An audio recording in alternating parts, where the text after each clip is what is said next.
y el calzado del evangelio. El cinturón de la verdad, la coraza de justicia y el calzado del evangelio. Hace 8 días, hermanos, empezamos a estudiar el final de la carta a los Efesios, donde Pablo nos advierte a todos los creyentes de esta lucha espiritual que no es contra carne ni sangre, sino contra principados, potestades. Es una lucha espiritual, dice Pablo, es una guerra que no se ve, es una guerra contra un enemigo invisible, es una lucha espiritual. Pero hermano, esta verdad es tan real, tan, no sé cómo. Voy a esperar, hermano, a que todos estemos quietos para que. ¿Sí, ya estamos? Esta verdad, hermano, es tan real en nuestras vidas, es una realidad que no vemos, pero que existe, y que afecta el no conocerlo, afecta a tantos cristianos en su vida diaria, hermano, que cuando muchos estudiosos a lo largo de la historia predicaron acerca de estos versículos, predicaron y expusieron largos mensajes solo de Efesios capítulo 6, versículo 10 al 20.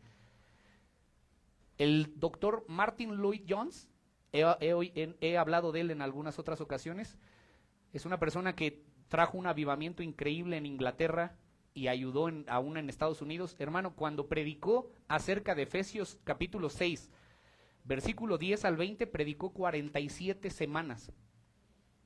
O sea, el año trae 52 semanas. Él tomó con la iglesia 47 domingos para explicar 11 versículos. Hay otro ministro puritano que se llama William Gurnall, que él escribió un libro, hermano, así de grueso, con 1189 páginas, un libro titulado El cristiano en su completa armadura. Y en todo el libro solo desarrolla estos 11 versículos. Hermano, a lo largo de la historia todos los creyentes han tomado en serio la batalla espiritual y han tratado de sacarle todo el jugo a los versículos que nosotros hemos estado leyendo. Nosotros hemos leído nada más los primeros 3 o 4 versículos, ¿no? El 10, 11, 12 y 13. Hoy vamos con la ayuda del Señor a ver 14 y 15. No se asusten, no voy a pasar 47 domingos predicando estos versículos, hermano, pero vamos a, lo que le quiero decir es tómelo, hermano, la batalla, tómelo con seriedad, pues, porque la batalla espiritual es algo serio, es algo de lo que Dios registra una y otra vez. Alguien dijo que la Biblia describe a Satanás como un dragón para ejemplificar, para denotar su malicia. Lo describe como una serpiente para que podamos ver su astucia. Y lo describe como un león para que podamos ver su fuerza.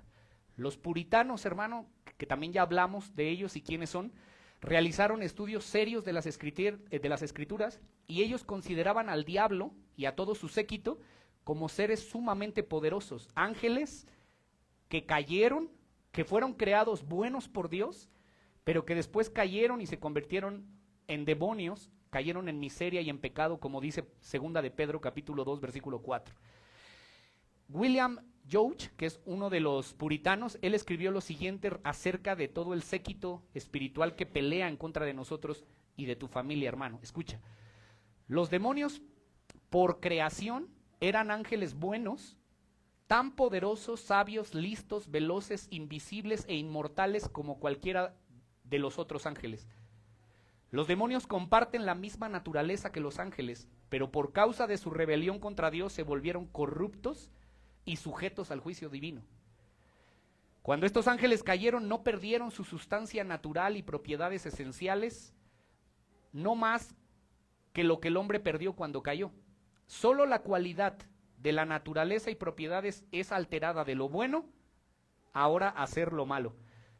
Los atributos angélicos de los espíritus caídos, o sea, los demonios, dice que ahora obran para mal en lugar de obrar para el bien, pero que inicialmente fueron ángeles que Dios creó buenos, pero se hicieron malos, instados y motivados por Satanás. La Biblia, hace 8 días vimos que Satanás no es omnipotente, él no está, ni es todopoderoso, ni es omnipresente, él no está en todos los lugares al mismo tiempo, no puede. Él es una criatura, pero él tiene un séquito de principados, potestades, gobernadores de tinieblas de este siglo, huestes espirituales de maldad, Y hermano, cuando todos estos son demonios que operan y que tienen turnos y que están organizados y que son especialistas en hacer caer a los creyentes, en estorbar a los creyentes para que no disfruten de la vida plena, para que sus familias no conozcan el evangelio, para que demos un mal testimonio acerca del cristianismo, para que el reino de Dios no avance, para que el reino de las tinieblas retenga todavía a muchos de nuestros familiares por falta de conocimiento de esta guerra espiritual. Entonces déjeme rápidamente, hermano, decirle por qué es lo que se entendía o se ha entendido siempre a lo largo de la historia en el cristianismo reformado respecto de estos seres. Dice que se refiere a ellos como principados porque gobiernan desde las esferas celestes territorios en particular. La Biblia dice que Satanás gobierna el mundo entero, que el mundo yace bajo el maligno. Lo describe como el príncipe de este mundo, por eso hay principados.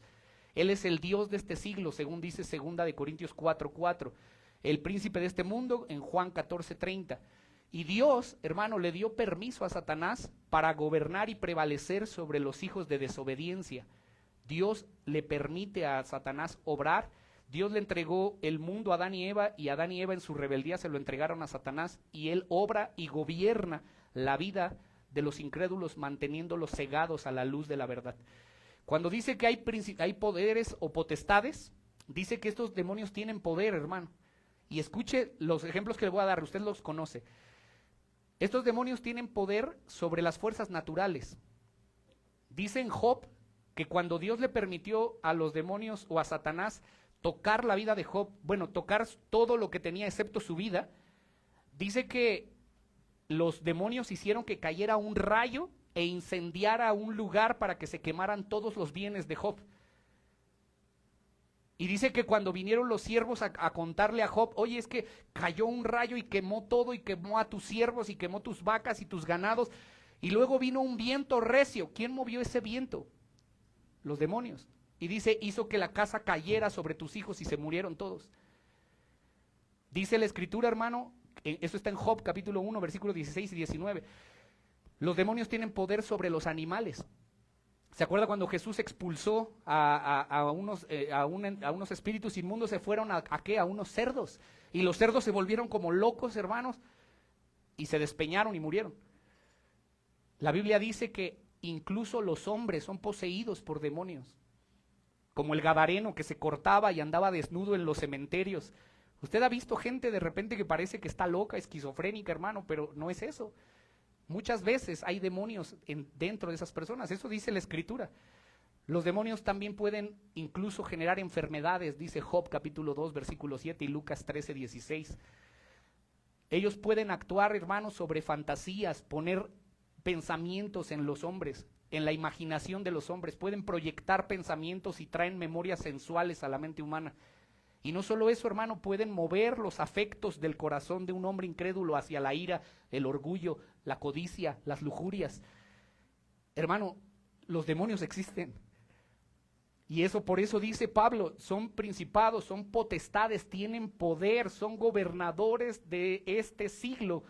Es decir, gobiernan durante tiempos. Y cuando Pablo se refiere a esto, es la esfera o el designio de la esfera de tiempo, del lugar y de las personas que gobiernan.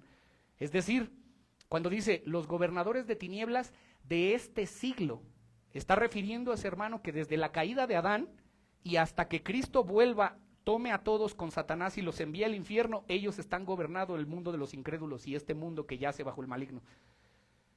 ¿En dónde gobiernan? Ya no en el cielo, sino ahora gobiernan la tierra. ¿Y a quiénes gobiernan? No a los hijos de Dios, sino a los incrédulos. Hermano, la gente cree que es libre, pero Jesús les dijo, si tú practicas pecado, eres esclavo del pecado y eres esclavo de Satanás. Porque tú crees que haces lo que quieres, pero en realidad es Él el que te mueve a hacer lo que hacen la gente incrédula para terminar destruyendo sus matrimonios, para terminar destruyendo sus hogares, sus propios cuerpos, su vida.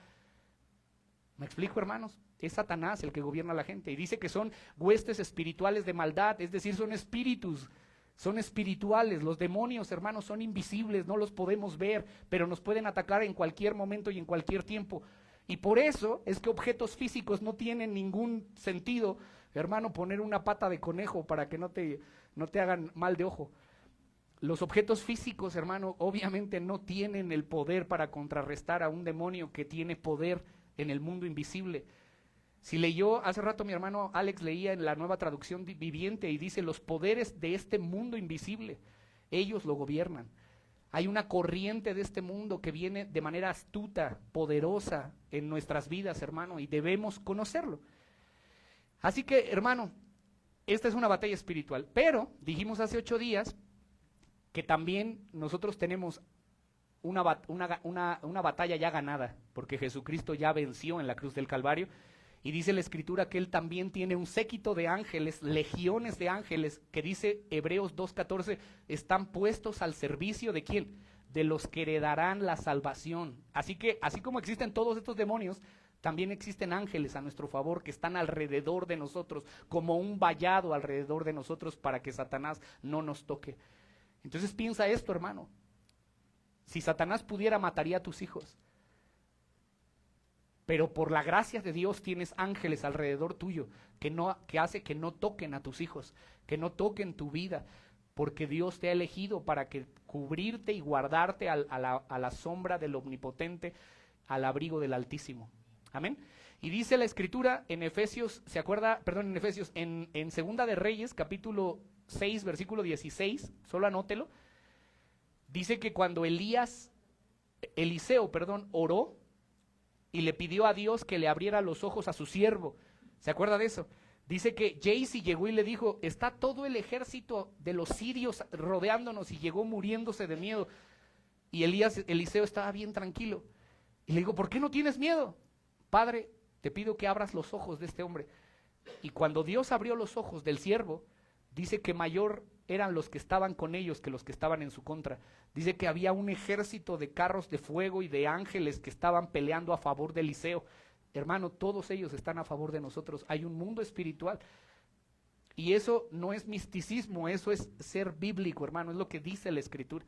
Así que uno de los errores más graves que podríamos cometer, hermano, en la vida cristiana, es enfrentar a Satanás, que es un enemigo poderoso, con una pequeña batalla. Es ignorar que Satanás existe. Sería lo peor que pudiéramos hacer. O pensar que no tiene tanto poder. Hermano, es un ser poderoso. Los cristianos debemos, por lo tanto, hacer uso inteligente de los recursos que Dios nos ha dado y ha puesto a nuestra disposición, y debemos pelear con ahínco, con determinación, con fiereza, hermano, en contra de nuestros enemigos.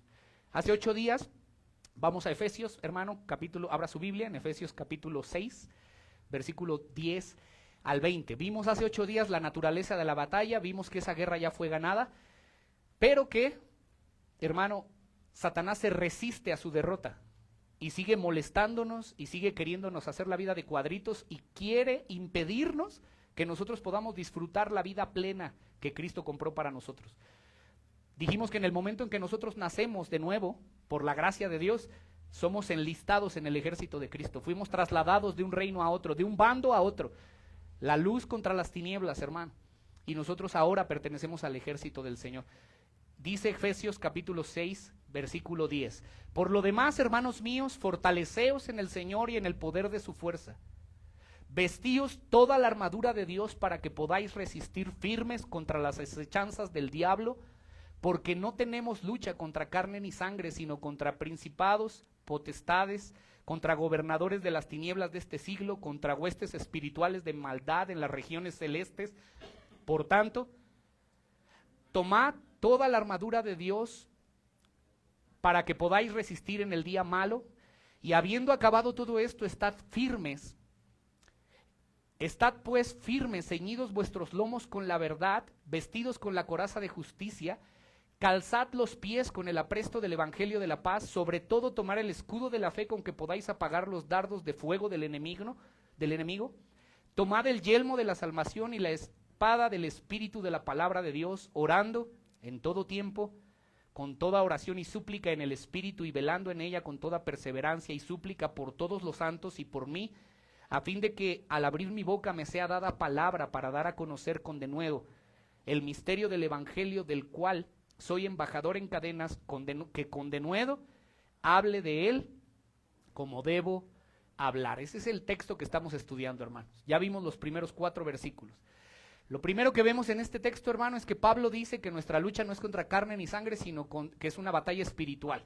Y por lo tanto debemos enfrentarlo con armas espirituales. Dice 2 de Corintios capítulo 10, versículo 4, y usted se sabe ese versículo, que nuestras armas de nuestra milicia no son carnales, sino que son poderosas en Dios para la destrucción de fortalezas. Amén. Entonces, tenemos armas espirituales que destruyen fortalezas. Y aunque Satanás, hermano, grita, intimida y es más fuerte que nosotros, poderoso, cruel, hermano, nosotros no fuimos enviados desnudos al campo de batalla. Nos dejaron un poder, nos dejaron una armadura para poder pelear en el día malo. Y por eso, hermano, esa armadura no nos va a servir solo para resistir, sino también para avanzar en el reino de los cielos. Amén. Por eso vamos a ver en nuestro pasaje 2 cosas. Vamos a tener 2 títulos. El segundo título va a tener 3 subtítulos, pero va a ser rápido, hermano. Escuche. Primero tenemos una exhortación en el versículo 14. Dice: estad pues firmes, ceñidos vuestros lomos con la verdad y vestidos con la coraza de justicia. Entonces, aunque la lucha, dice Pablo, es difícil, es cruenta, y tenemos un enemigo que hará hasta lo imposible por destruirnos, nosotros debemos seguir luchando. Eso es estar firmes, es permanece peleando. Aunque de repente estés desanimado, aunque de repente te haya bofeteado, levántate firme y mantente firme en el Señor, porque en Él podemos obtener, en esa armadura, esa firmeza que Dios nos ha provisto. Amén. Entonces dice, miren el énfasis, vamos a leer los versículos 11, 13 y 14. Lo primero es la exhortación: estén firmes. Firmes. Dice, versículo 11, vestíos de toda la armadura de Dios, ayúdeme a leerlo, para que podáis estar, ¿qué? Firmes. Contra las acechanzas del diablo. Versículo 13, por tanto, tomad toda la armadura de Dios para que podáis resistir en el día malo, y habiendo acabado todo, estad pues, ¿qué? Firmes. Versículo 14, estad pues firmes, ceñidos vuestros. ¿Ve el énfasis, hermano? ¿Sí ve el énfasis? Versículo 11, estad firmes. 13, firmes. 14, firmes. Pablo está insistiendo. No son al azar esas firmezas que él pide, es una exhortación, hermano. ¿Por qué? Porque una de las armas más poderosas de Satanás es el desánimo. Es decirte, no puedes, es no eres inteligente, es la volviste a regar, es tú qué haces aquí, ni hijo de Dios eres, deberías de regresarte al mundo, no puedes, no eres capaz, no tienes fuerza de voluntad, volviste a caer. Todo eso es lo que hace Satanás para desanimarte, para desalentarte. ¿Me explico, hermano? Y entonces ¿sabe cuál es el problema, hermano, de esto? Que es verdad. Y esto es bien astuto, hermano, porque Satanás es tan astuto que cuando nos dice todas esas cosas, nos miente diciéndonos la verdad. Cuando te dice no puedes, tienes razón. Cuando te dice no deberías de estar aquí, hermano, tienes razón, no deberíamos. Cuando te dice no eres digno, tienes razón, no somos dignos, hermano. ¿Me explico? Satanás no, en ese aspecto, mire cómo es tan astuto, que cuando vienen esos dardos a tu mente, hermano, él no está mintiendo, ese es el problema. Pero, hermano, observen cómo, aunque es cierto, hermano, nosotros debemos ampararnos en el poder de Dios. Porque cuando nosotros reconocemos que no podemos, que somos débiles, entonces el poder de Dios se perfecciona en nuestra debilidad. Mire, hermano, es que es el mundo de cabeza del que hablábamos en las mañanas. En el reino de Dios es al revés. En el reino de los hombres es tú puedes. En el reino de Dios es tú no puedes, pero ampárate en aquel que sí puede, que es nuestro Señor Jesucristo. En el reino de los hombres hay que exaltarse, en el reino de Dios hay que humillarse, reconocer la impotencia y la incapacidad, porque cuando te exaltas Dios te humilla, pero cuando reconoces tu pobreza, cuando reconoces tu incapacidad, Él te exalta porque su poder se perfecciona en tu debilidad. Recuerde a Pedro, hermano. ¿Te acuerdas del Pedro, aquel hermano que Jesús les dijo, es que me van a entregar y me van a matar? ¿Qué dijo Pedro? Dijo, Señor, yo jamás te voy a negar, nunca. Él estaba tan seguro de su amor y de su fidelidad que él no podía concebir en su mente que él pudiera ser capaz de entregar a Jesús. Y dirían en los memes, hermano, 3 doritos después, cantó el gallo porque Pedro negó al Señor, empezó a blasfemar, empezó a decir groserías, empezó a decir no lo conozco, no tengo la menor idea de quién sea, por qué me confunden con ese, yo no quiero seguirlo. ¿Me explico, hermano? Él no tenía, él decía que no tenía ninguna relación con el Señor. Cuando horas antes estaba seguro de que él estaba firme, él se creyó fuerte y Dios le mostró que era débil. A menos que nos amparemos en el poder omnipotente de Dios y nos vistamos con la armadura de Dios, hermano, no vamos a poder pelear esta batalla. Debemos poder entender esto, en nuestras propias fuerzas no tenemos oportunidad de ganar. Separados de Él, ¿qué dice? Nada podemos hacer. Piense, ¿por qué David le ganó a Goliat, hermano? ¿Cree que porque David era muy bueno con la onda? ¿Cree que, hermano, si David ganó porque Dios estaba con él? Porque un día antes lo habían ungido y el Espíritu de Dios vino sobre él y por eso David venció. David en su vida jamás hubiera podido derrotar a Goliat en sus propias fuerzas, nunca, hermano.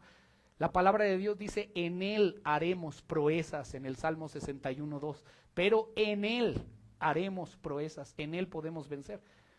Entonces, hermano, aunque la batalla de pronto pueda parecer recia, imposible, aunque tú creas y vengan los dardos del enemigo que no puedes, tienes que levantarte otra vez en el nombre de Jesús y permanecer firme en la posición que Él te dio. Y yo decía a mi hermano también hace rato en la oración, si tú esta semana, hermano, caíste, si no pudiste, hermano, levántate en el nombre de Jesús y sigue peleando, porque eso es lo que te han ordenado hacer. Mantente firme en la posición en la que Dios te ha dado en el campo de batalla, porque la victoria final del creyente, hermano, está asegurada. Jesús ya venció. Somos, dice, más que vencedores por medio de aquel que nos amó. Por eso la Biblia insiste una y otra vez en manténganse firmes, sean fuertes y valientes, peleen, manténganse firmes a toda costa. Mire Corintios 16:13. Léalo conmigo. Estad firmes en la fe, portaos varonilmente y esforzaos. Pablo le está hablando a los hombres y les dice, pórtense como hombrecitos, sean valientes. ¿En qué? Le dice, a Josué le dijeron, esfuérzate y sé valiente. Pero ojo, hermano, no lo entiendas de manera mística. El esfuérzate y sé valiente no era esfuérzate en pelear la batalla a lo loco a Josué. Es esfuérzate y sé valiente en guardar todas las cosas que están escritas en este libro. Eso fue lo que le dijeron. ¿Por qué? Porque la batalla dependía de su comunión con Dios, no de su esfuerzo en la batalla. Lo mismo tú y yo, esfuérzate y sé valiente, permanece firme, pero en la palabra de Dios. Amén. Filipenses 4:1 dice, así que hermanos míos, amados, Filipenses 4:1, deseaos, dice, así que hermanos míos, amados, y deseaos gozo y corona mía, estad firmes en el Señor. Otra vez, ahora a los Gálatas, ya vimos a los Corintios, a los Efesios, a los Corintios, a los Filipenses, ahora Gálatas 5:1. ¿Qué le dice a los de Galacia? A todas las iglesias Pablo les hace la misma exhortación. Gálatas 5:1 le dice, estad pues firmes en la libertad, ¿con que qué? Con que Cristo nos hizo libres. A los de Tesalónica, segunda carta a los tesalonicenses, capítulo 2, versículo 15, así que hermanos, estad firmes y retened la doctrina que habéis aprendido. La misma exhortación una y otra vez, no dejes de luchar. En otras palabras, no te acobardes, no tires la toalla. Si ya te equivocaste, levántate y sigue, no tires la toalla. Porque la batalla, hermano, está en nuestra mente, la batalla está en nuestro corazón. El enemigo, hermano, es más poderoso, es más astuto, es invisible, no lo podemos nosotros vencer y podemos pensar como que ¿cómo le vamos a hacer? Bueno, espérame. Pablo explica en los siguientes versículos cómo puedes permanecer firme. Es decir, él hace la exhortación, permanece firme, pelea. Sigue peleando, no importa el enemigo, tú sigue peleando. Y la pregunta es, ¿cómo hacer eso? Eso va a responder Pablo en los siguientes versículos. Lean conmigo el versículo 14 otra vez. En los siguientes versículos, analízalos conmigo, hermano. Hay una serie de verbos. ¿Qué son los verbos? Según la acción, ¿no? Hay cosas que tenemos que hacer para poder mantenernos firmes, amparados en el poder de Dios. ¿Qué? Dice 14, estad pues firmes. ¿Cómo? Ceñidos, ese es un verbo, cíñete los lomos con la verdad, vístete con la coraza de justicia. 15, cálzate los pies con el apresto del evangelio de la paz. 16, sobre todo, toma el escudo de la fe, etcétera, etcétera. ¿Me estoy dando a entender, hermano? Entonces, la exhortación es tienes que estar firme. La pregunta es ¿cómo? La respuesta es cíñete, vístete, cálzate, toma el escudo, eso te toca a ti. La batalla está ganada, pero tú tienes una responsabilidad en la vida cristiana, hermano. Es así como podemos permanecer firmes, tomando toda la armadura de Dios y haciendo un buen uso de la armadura de Dios. Entonces, vamos a ver en segundo lugar, ya vimos la exhortación. Ahora vamos a ver la instrucción que Pablo da para poder mantenerte firme. ¿Sí estamos bien? La exhortación, hermano, es en el versículo 14. ¿Cómo podemos mantenernos firmes? Dice Pablo, ciñan sus lomos. Versículo 14. Estad pues firmes, ceñidos vuestros lomos con la verdad. Hoy vamos a ver 3 elementos o 3 partes de la armadura. Este es el primero. Ceñid los lomos con la verdad. Para los soldados romanos, Pablo tomó como una ilustración de ese tiempo, porque ellos utilizaban un cinturón para ir a la batalla.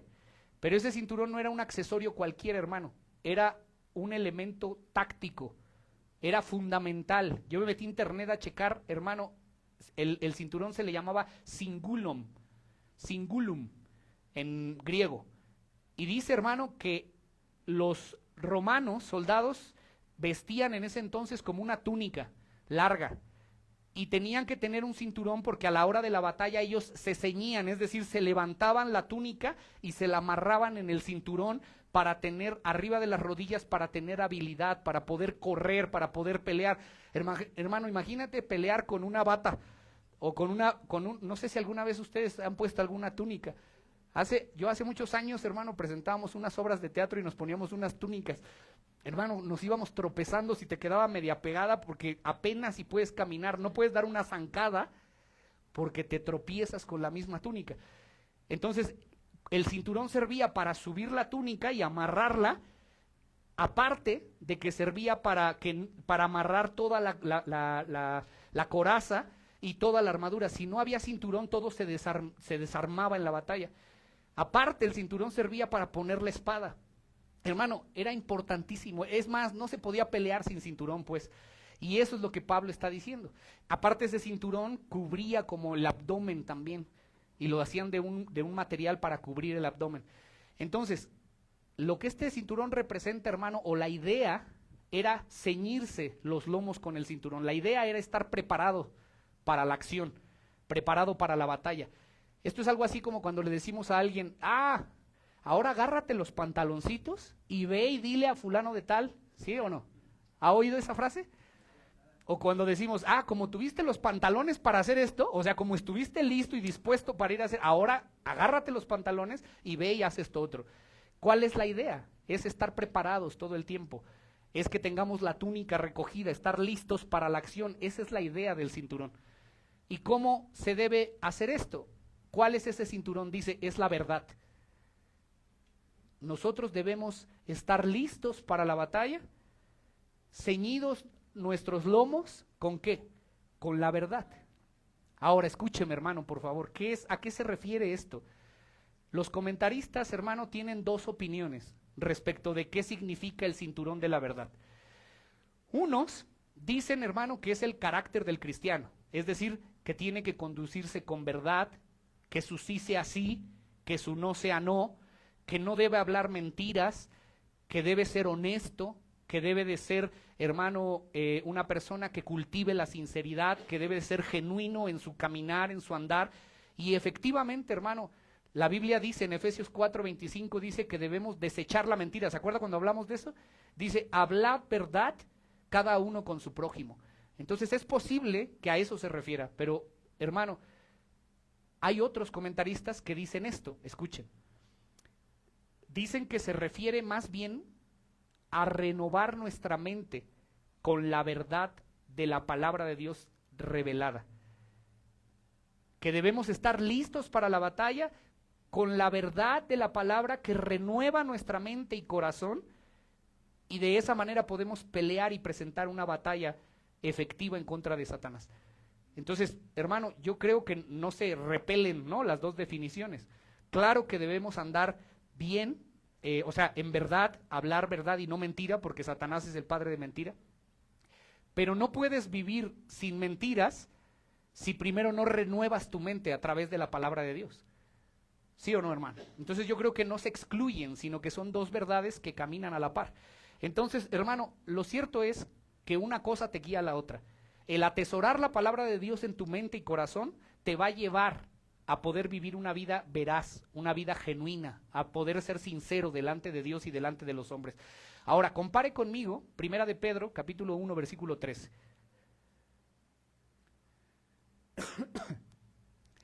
Estamos hablando de los lomos, ¿no?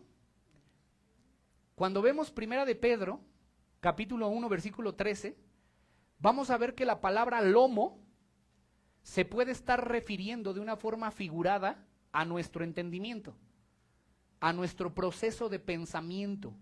Escuche por favor lo que dice 1 de Pedro 1:13. Por tanto, lea conmigo, ceñid los lomos de vuestro, ¿qué?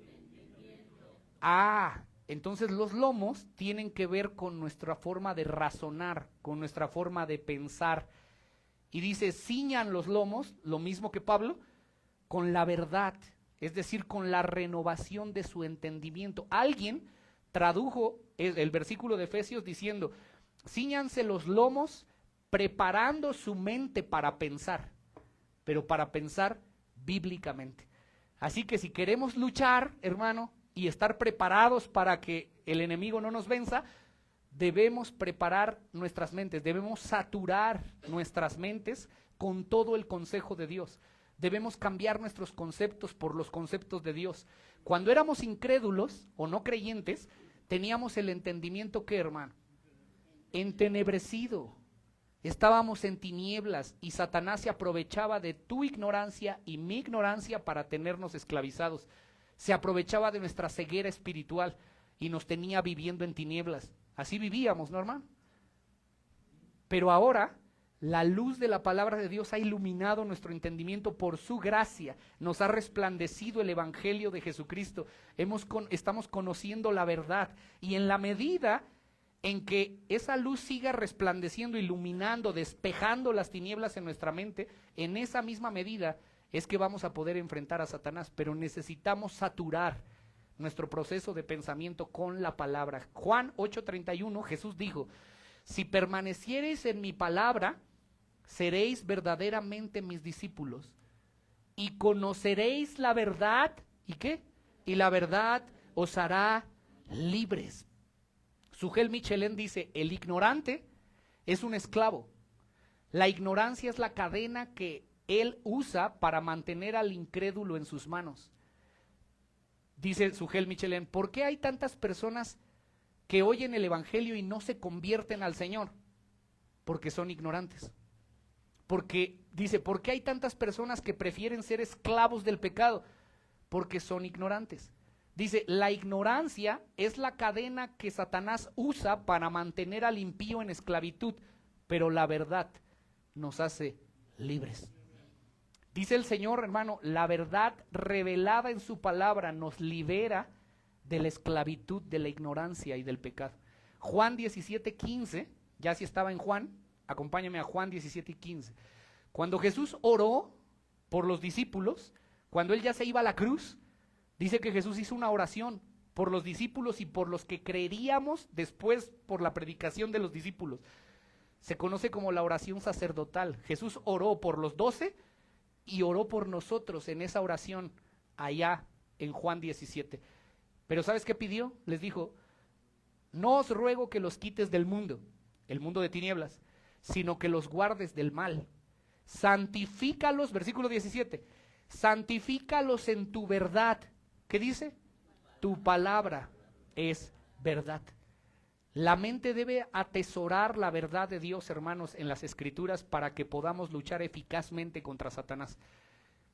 ¿Se acuerda hace tiempo, hermano? Yo di un estudio y me acuerdo que expliqué esto. Cuando compartimos Romanos, yo siempre explico esto, hermano, porque es algo que yo creo firmemente. Aristóteles dijo que los pensamientos determinan tus acciones. Tus acciones reiteradas o repetidas crean hábitos. Tus hábitos definen tu carácter y tu carácter marca tu destino. Voy a repetir eso, hermano. Eso lo dijo Aristóteles, ¿eh? Eso no está en la Biblia, no. En primera de Aristóteles, no, eso no está en la Biblia, hermano. Ok, escuche. El pensamiento determina cómo actúas. Tus acciones reiteradas definen tus hábitos. Tus hábitos estructuran tu carácter y tu carácter define tu destino, lo que va a ocurrir en tu vida. Pero todo parte ¿de dónde? De tu pensamiento. Miguel Núñez dice, el hombre vive mal porque piensa mal. Para vivir bien, dice, hay que pensar bien.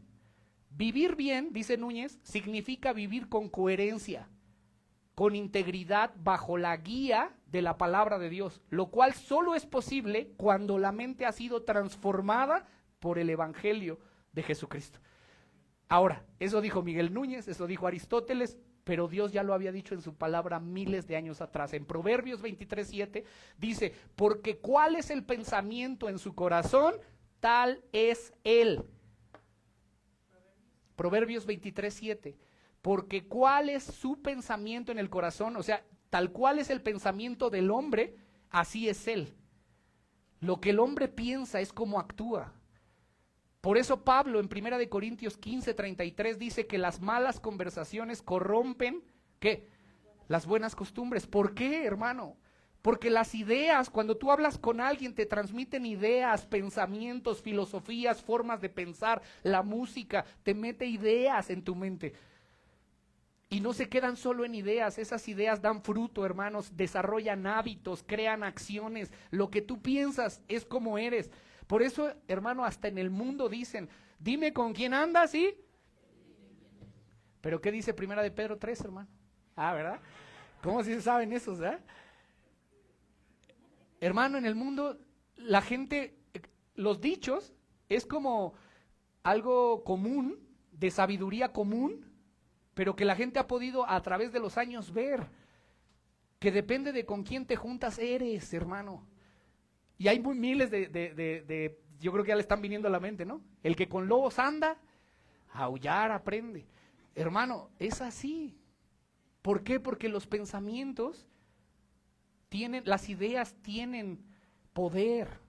Hay una película, hermano, que a mí me gusta mucho, es una película de ciencia ficción, de Leonardo DiCaprio, que se llama Origen.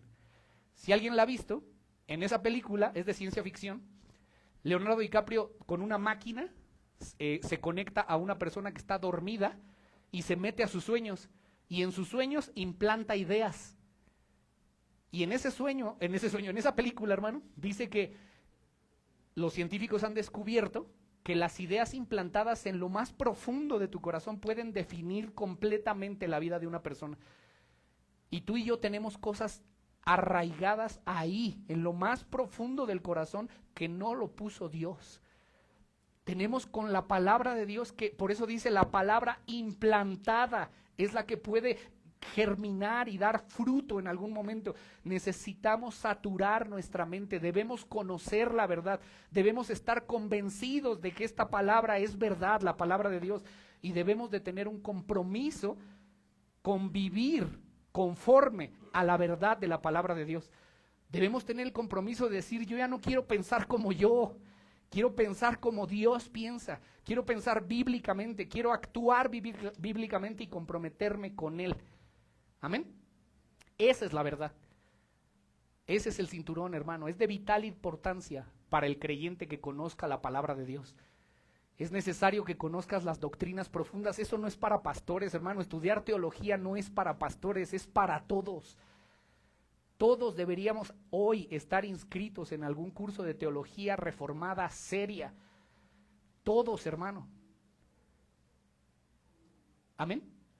¿Por qué? Porque debes conocer las verdades bíblicas. Tienes que escudriñar la palabra de Dios, congregarte. Cualquier creyente debe congregarse continuamente en una iglesia en donde se esté comprometido con predicar la verdad, con predicar profundamente, con predicar la palabra de Dios con claridad. ¿Y sabe qué es lo triste? Que las iglesias en México y Latinoamérica, hermano, están más comprometidos con entretener a la gente que con estudiar y enseñarle a la gente la verdad. Y eso es triste, porque mandan a los cristianos sin armas, porque no tienen el cinturón de la verdad, porque no conocen la palabra. La Biblia dice, por falta de conocimiento mi pueblo perece, porque la gente es ignorante de la palabra de Dios, por pereza, porque no leen, porque no quieren. Pero hermano, Dios pone en nosotros el querer como el hacer. Y si a ti te cuesta trabajo memorizar, te cuesta, hermano, pídele al Señor en oración que te permita estudiar con seriedad la palabra y Dios te lo va a conceder. Dice la Biblia, el que sea falto de sabiduría, pídala en oración y que Dios se la dará, dice Santiago. Todos tenemos que tener, hermano, una vida comprometida con la verdad, con la palabra de Dios. Amén. Entonces, esta es la primer pieza, hermana, de la armadura. Pablo menciona que este debe de ser el punto de partida de la lucha, la verdad implantada en tu mente. Sin la verdad de Dios estamos perdidos, hermano. Estamos a la deriva. No podremos vencer si no es por la palabra de Dios. Martin Lloyd Jones, que ya lo he referido en varias ocasiones, él decía lo siguiente: no solo debemos poseer la verdad, sino ser poseídos por la verdad. Que la verdad te controle, que la verdad te gobierne. ¿Se acuerda cuando hablamos de la llenura del Espíritu Santo? ¿Qué es la llenura? Es que te controle. ¿Qué es la llenura del Espíritu Santo? Que la palabra de Dios te controle. Esa es la llenura del Espíritu Santo. Que cuando enfrentes lo que sea, pienses bíblicamente. Que tu matrimonio lo definas bíblicamente. Que la educación de tus hijos la definas bíblicamente. Que lo que está bien o mal no lo definas tú, lo defina Dios, lo que está bien y lo que está mal. Que en el trabajo, tu relación laboral no la definas tú, no actúes como tú crees, como tú consideras, actúa como Dios ordena. Porque debemos comprometernos con la verdad para poder pelear bien. Jesús, cuando peleó la batalla contra Satanás, él peleó con la verdad. Él dijo, escrito está. Lo tentó Satanás y dijo, escrito está. Pero hermano, Jesús no solamente sabía la palabra de Dios, él estaba completamente convencido de que él no podía actuar de ninguna otra forma que no fuera como Dios había ordenado. Porque escúchame, 3 cosas aquí, hermano, nada más, así grábalas en tu mente y en tu corazón. No solo tienes que saber la verdad, debes saberla, conocerla en tu corazón y comprometerte con aplicarla en tu vida. De nada sirve saber todas las verdades si tú no quieres aplicarlas, si no las aplicas en tu vida. Así que, hermano, pregúntate, cuando tienes que tomar una decisión en el día a día, cuando estás en medio de una batalla, de una prueba, cuando viene la tentación y sientes ansiedad, cuando tienes que resolver algún conflicto, piensa, hermano, ¿cómo piensas? Porque aquí está bien sencillo, ¿no? Cuando estamos en la iglesia, pensar bíblicamente, ¿no? Pero cuando ya estás en la batalla, ¿cómo piensas? Cuando ya estás afuera, cuando sales de aquí, mañana que vas al mundo, que vas a trabajar y viene la tentación y se te presenta, ¿cómo es tu proceso de razonamiento? ¿Cómo piensas? ¿Eres controlado por los principios de la palabra? ¿O eres controlado por tu impulso, por lo que tú crees que está bien? ¿Qué te controla, hermano? ¿Lo que sientes? ¿Lo que tú consideras? ¿Lo que tú crees? ¿Lo que te enseñaron en tu casa? ¿Lo que te enseñaron los maestros? ¿Lo que te enseñó el mundo? ¿Qué mueve tu proceso de razonamiento? Hermano, tiene que ser la palabra de Dios. Cada cosa que hagas, medítalo en la palabra. Ahora, ¿conoces lo suficiente la palabra como para que todas las cosas las disciernas a la luz de la palabra de Dios? Ese es lo que tenemos que hacer, un compromiso serio con la verdad de Dios. Amén. Entonces debemos, hermano, tener cuidado con lo que metemos en nuestro chip. Y ten cuidado con lo que tus hijos están metiéndole a su cabeza. Porque toda esa música que habla puras estupideces, hermano, porque esa es la palabra, no hay otra forma. Esa música que habla tonterías engendra ideas en la mente de los jóvenes, que tarde o temprano va a dar fruto, hermano. Hoy puede ser una repetición inocente, pero Satanás es tan astuto que está implementando ideas en lo profundo. Y ¿sabes cuál es el método? La repetición y la repetición y la repetición. Y la gente está cante y cante y cante y cante, hablando ideas vanas que destruyen a la postre su matrimonio, que destruirán su sexualidad, que destruirán su casa, que destruirán a sus hijos. ¿Por qué? Por ideas implantadas por la música, por la cultura, por la idiosincrasia de este mundo, por la corriente de este mundo. Ten cuidado con lo que oyen tus hijos, hermano, con lo que ven tus hijos, con lo que apruebas en tu casa. Ten cuidado, porque son ideas que se van metiendo. No olvides, hermano, qué es lo que vimos, que tal cual es el pensamiento del hombre o del corazón, tal cual es el hombre. A menos que renovemos nuestra mente y nuestro entendimiento, hermano, dejando que la verdad de Dios nos gobierne y entre profundo en nuestro corazón y nuestro razonamiento, no podremos vencer ni enfrentar con eficacia a Satanás. El Salmo 119 dice: ¿con qué limpiará el joven su camino?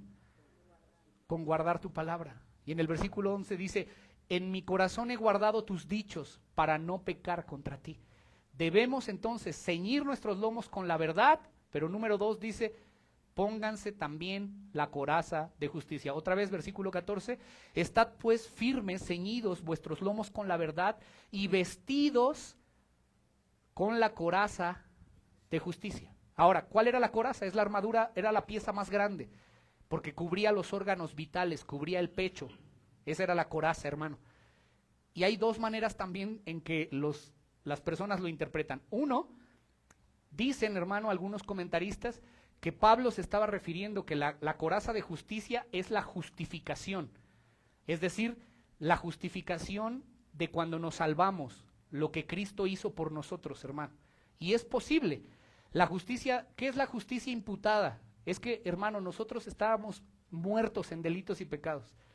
Y para estar en paz con Dios fue necesario que nuestro pecado le fuera imputado a Él y su vida perfecta y justa nos fuera atribuida a nosotros, puesta en nuestra cuenta, para que nosotros pudiéramos estar en paz con Dios. Esa es la justificación.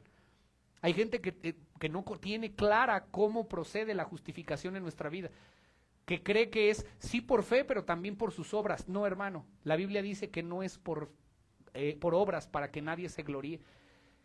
La Biblia dice en 2 de Corintios 5:21, para que fuéramos hechos justicia de Dios en Él. A Él lo crucificaron. En pocas palabras, hermano, a Él lo trataron como a ti debían tratarte, y a ti te tratan como si fueras Él.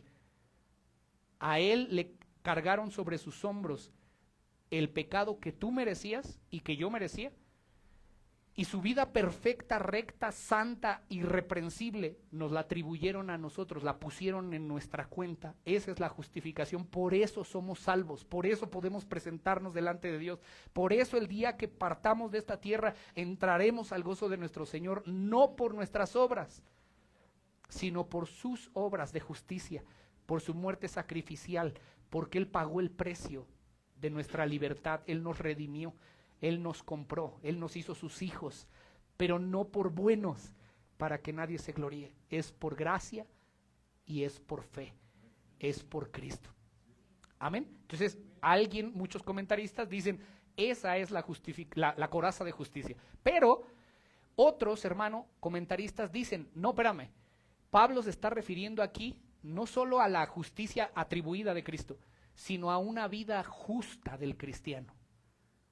Y yo me inclino, hermano, a pensar que es en ese sentido en que la coraza funciona. ¿Por qué?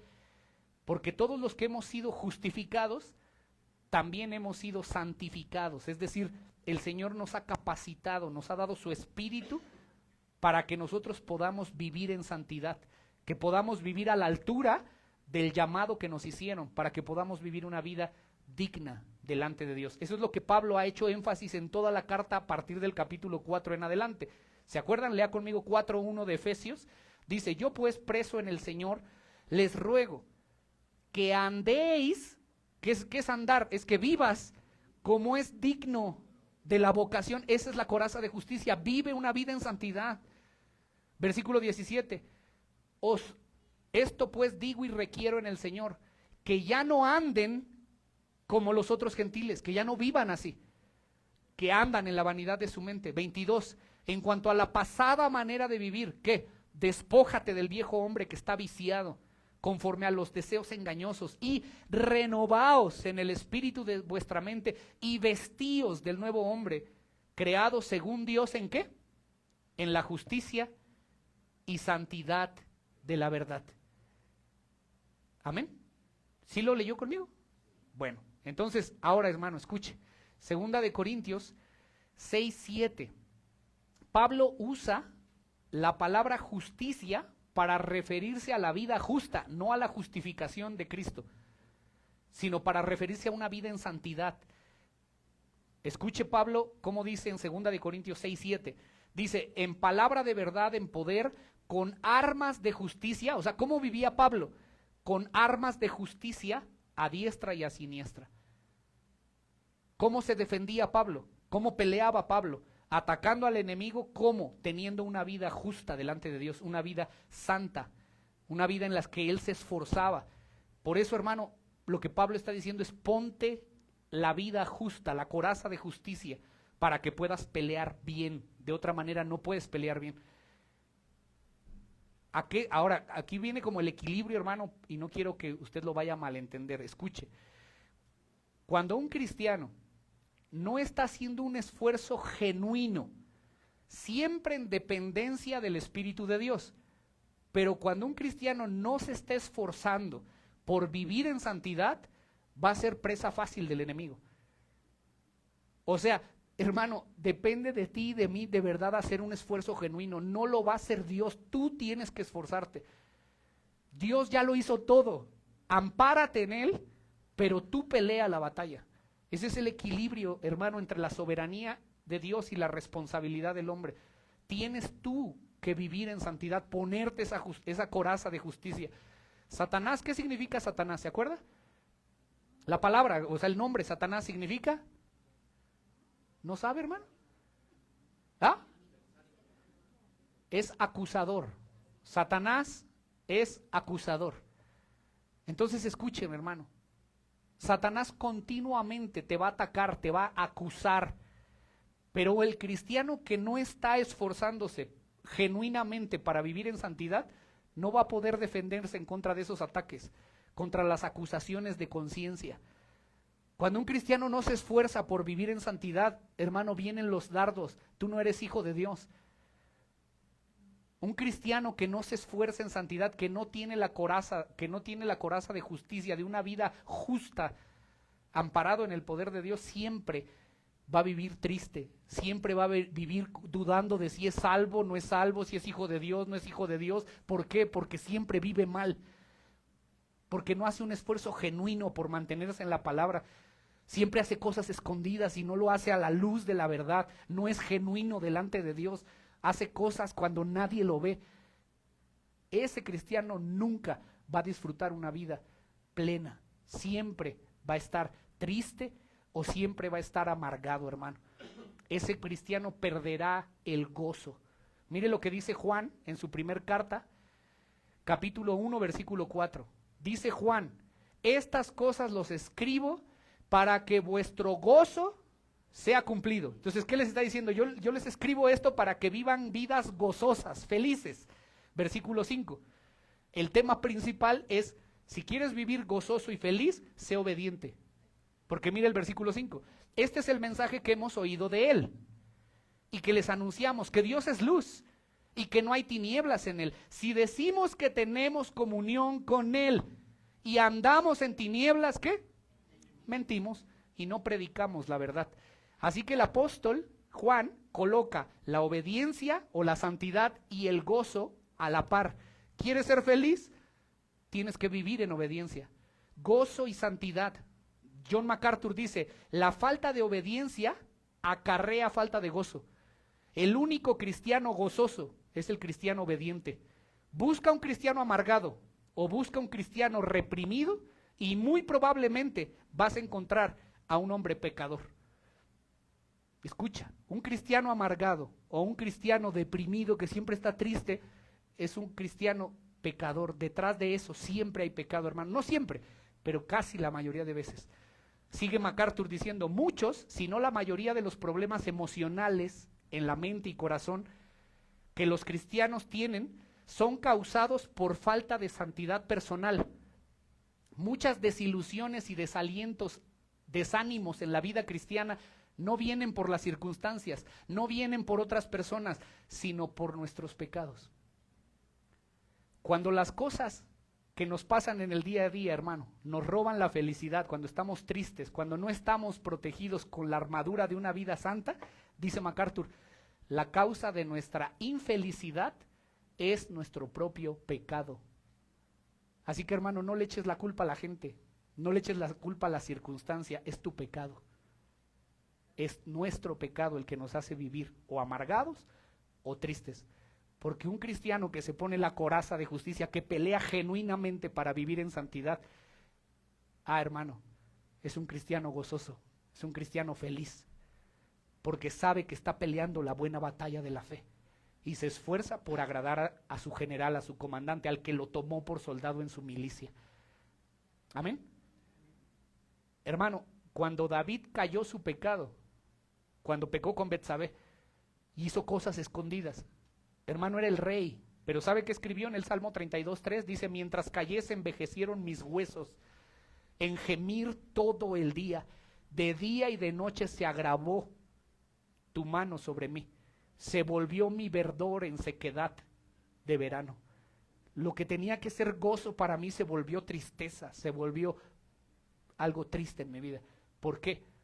Porque tenía pecado oculto que no quería soltar. Hermano, ¿quién puede hacerle guerra a Satanás viviendo mal? ¿Quién puede hacerle guerra a Satanás sabiendo que cuando sale de aquí tiene dos vidas, una cristiana y otra cuando está en el mundo, y que no pelea efectivamente contra Satanás? ¿Quién puede pelear así? Hermano, no se puede. En tercer lugar, hermano, y por último, que vamos a ver muy brevemente, debemos ponernos el calzado de los pies. Y lo voy a resumir en 3 minutos, hermano.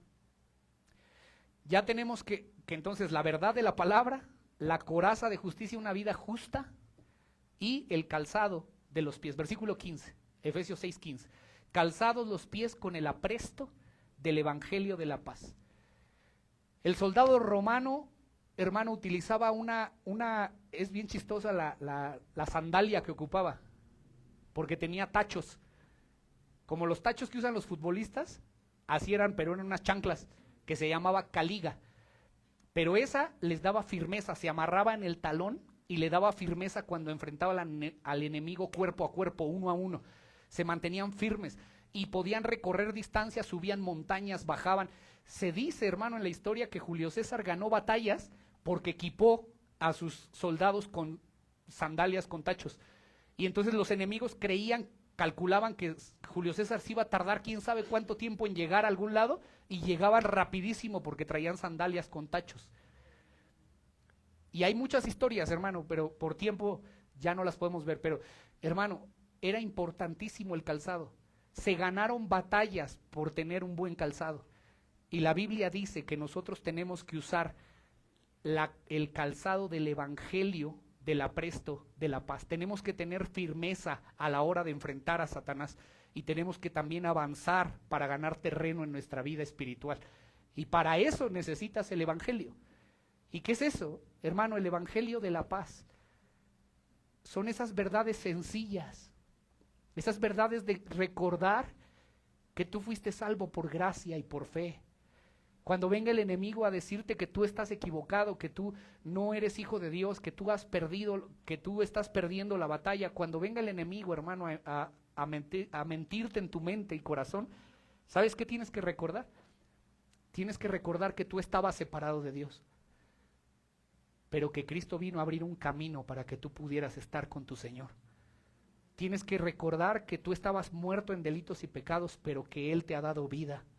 Tienes que recordar que estabas ciego en la ignorancia de las mentiras, pero que ahora ha resplandecido su luz sobre ti. Tienes que recordar que es por Cristo y por su obra que nosotros fuimos salvados de las tinieblas. Amén. Entonces, ¿qué es calzarte el evangelio? Es mantente firme. Cuando venga el enemigo, recuerda el evangelio. ¿Y de qué se trata el evangelio? Se trata de su Hijo. Se trata de su vida perfecta.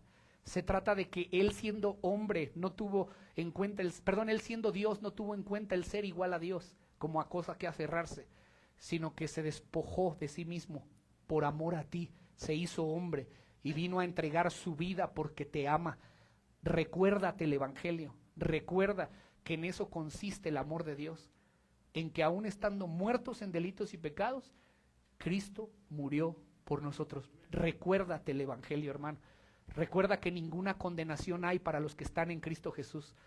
Recuerda que Él nos dio autoridad para hollar serpientes y escorpiones y sobre toda fuerza del enemigo y que nada nos dañará. Recuerda que eres hijo, recuerda que tienes ángeles alrededor de ti que están puestos al servicio de los que heredan salvación. Recuerda, hermano, la seguridad de tu salvación, que te han dado vida eterna y que nadie te podrá arrebatar de su mano, porque estás en su mano, que nunca perecerás, porque Él te ha dado vida eterna y no perecerán jamás. Y nadie, dice que, podrá arrancarlos de mi mano. Recuérdate el evangelio, verdades sencillas que conoces ya. Eso, diario, tienes que recordar el evangelio en tu mente y corazón. Díselo, evangeliza a tu propia alma y recuérdale que eres salvo por gracia y por Cristo. Y también el evangelio, hermano, es para avanzar y ganar terreno. ¿Cuál es la otra verdad? Comparte el evangelio, predica el evangelio. Por eso dice, cuán hermosos son los pies de los que anuncian las buenas nuevas de paz. Tú y yo tenemos ese evangelio y ahora podemos llevarlo y cruzar montañas, valles, ríos para llegar a otras personas y compartirles esta verdad. Ese es el calzado del apresto del evangelio. Firmeza en la pelea, recuerda el evangelio y comparte el evangelio. Ese es el calzado. Amén. Y amén. Ponte en pie, hermano. Y vamos a hacer una oración y vamos a darle gracias al Señor. Quiero leerte Romanos capítulo 8. Cuando venga Satanás, hermano, recuerda el evangelio. Romanos 8:31 dice, ¿qué pues diremos? Si Dios por nosotros, ¿quién contra nosotros? El que no escatimó ni a su propio Hijo, sino que lo entregó por todos nosotros, ¿cómo no nos dará también con Él todas las cosas? ¿Quién acusará a los escogidos de Dios si Dios es el que justifica? Ese es el evangelio. ¿Quién condenará si Cristo fue el que murió? Más aún el que también resucitó, el que está sentado a la diestra de Dios, el que también intercede por nosotros. ¿Quién nos separará del amor de Cristo? ¿Tribulación? ¿Angustia? ¿Persecución? ¿Hambre? ¿Desnudez? ¿Espada? Como está escrito, por causa de ti somos muertos todo el tiempo, somos contados como ovejas del matadero. Antes, en todas estas cosas, lo lee conmigo, somos más que vencedores por medio de aquel que nos amó. Y hermano, Pablo como que se encarrera, yo siempre he pensado, cuando viene hablando del evangelio, llega al capítulo 8 y dice, por lo cual estoy seguro, que esta sea tu seguridad, hermano, hoy y siempre, que ni la muerte, ni la vida, ni los ángeles, ni principados, ni potestades, ni lo presente, ni lo porvenir, ni lo alto, ni lo profundo, ni ninguna otra cosa creada nos podrá separar del amor de Dios que es en Cristo Jesús, Señor nuestro. Padre, te damos muchas gracias esta mañana. Gracias por la seguridad que nos das.